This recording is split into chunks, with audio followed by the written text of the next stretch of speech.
estaba haciendo algunos apuntes en lo que Néstor hablaba, o sea, y dar las gracias aquí a la casa de todos los cubanos que nos encontramos, por desgracia, en este destierro. Y es real, es un axioma. Nosotros nacimos en el archipiélago Gulag de Castro, no en el de Solzhenitsyn, pero fuimos una juventud vertical que siempre cumplimos con todos los pilares. Y decía que hacía algunos apuntes porque creo que no está de más, ni caer en redundancia, pero no está de más también hacer mención, como esos jóvenes de la Plaza Tiananmen, que fueron masacrados por los tanques chinos. ¿Y qué pedían? Pues esto, reformas universitarias, cambios políticos y económicos, y fueron ahogados en sangre. Las reformas universitarias han impactado en varias generaciones, lo que es científicos, escritores, toda una gama. Siempre ellos, a principios del siglo XX, trataron de evadir lo que es el viejo esquema de la escuela medieval europea. Sin embargo, lo acogieron como suyo porque tenían algunos principios de Alfonso X el Sabio entre estos. Realmente la llama, tenemos así ese gran honor de ser latinos, latinoamericanos, pero esa llama se prendió con el Grito de Córdoba, es real, en 1918.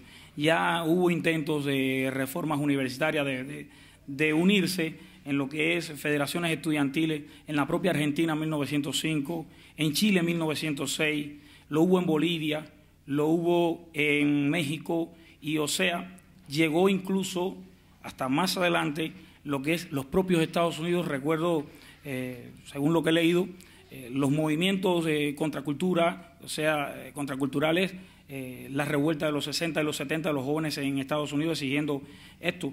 O sea, hay pilares y principios en las reformas universitarias, como lo que nosotros solicitamos, que es cogobierno, la extensión universitaria, acceso por curso, periodicidad de las cátedras libres.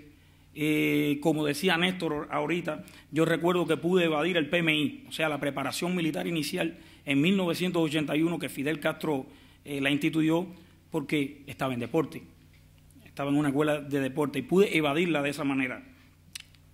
Pero siempre nosotros hemos tenido un precedente, o sea, hemos tomado maestros, como siempre hemos dicho, y ahí hay uno frente a nosotros, está Ignacio Agramonte y Loinás, un joven abogado que se lanzó a la manigua.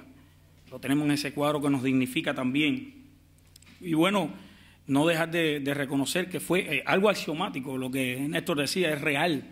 Julio Antonio Mella, desde el propio año 1918 hasta el 23, pues llevó adelante lo que es la reforma universitaria.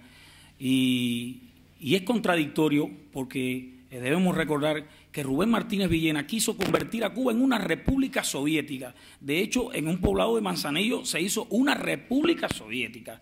Eso es inconcebible, pero tiene ese mérito que, aunque nosotros lo vemos hoy, y siempre cualquiera lo podría ver desde el punto de vista de la utopía, no, del fracaso, llevó adelante una gran lucha, como Julio Antonio Mella, Rubén Martínez Villena, José Antonio Echeverría, y nuestro mártir luego, que fue Pedro Luis Boitel, que prefirió marchar al altar del martirologio y no rendirse a las botas de Fidel Castro, y contradictoriamente él apoyó desde Venezuela la lucha estudiantil y la libertad de Cuba, al propio Fidel Castro, que fue su asesino, fue su propio verdugo.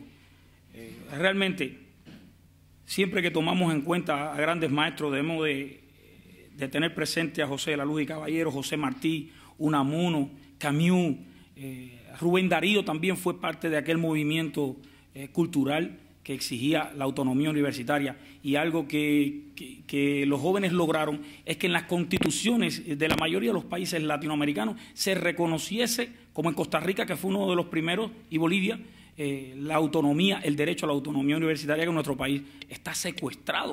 Realmente es una camisa de fuerza lo que tienen impuesto los jóvenes estudiantes en Cuba. Eso hay muchos que pretenden ignorarlo, dan la espalda o viran la cara. Acá en la Europa cómplice, y voy mucho más allá, me refiero a este propio gobierno. Recuerdo los movimientos estudiantiles en Yugoslavia, en Hungría, y tuve el honor ese de visitar donde murió Jean Palach.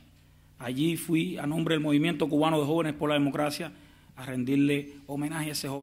Pienso que es verdad, era recordar a Rubén Martínez Villena, Antonio Guitera, Raúl Roa, Salvador Vilaseca, Tony Barona, todas esas personas que nos inspiraron y que no van a quedar en el olvido.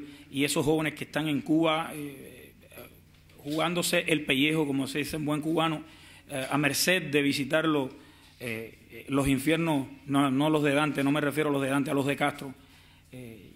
Y pienso que el llamado que ha hecho Néstor Rodríguez Lobaina, todos debemos hacernos eco donde estemos y que la comunidad internacional no espere nada de Raúl Castro, que no espere nada de esa vieja guardia zarista que solamente lo que pretende es pasar a la historia o al estercolero de la historia invicto, entre comillas, sin enfrentar el Tribunal de la Humanidad, aunque sea en ausencia, porque para eso todavía hay muchos jóvenes y no jóvenes que están dispuestos a hacerlo y están en Cuba también dándole una dura batalla a Fidel Castro y a toda esa senecto dirigencia que realmente está acabando con nuestra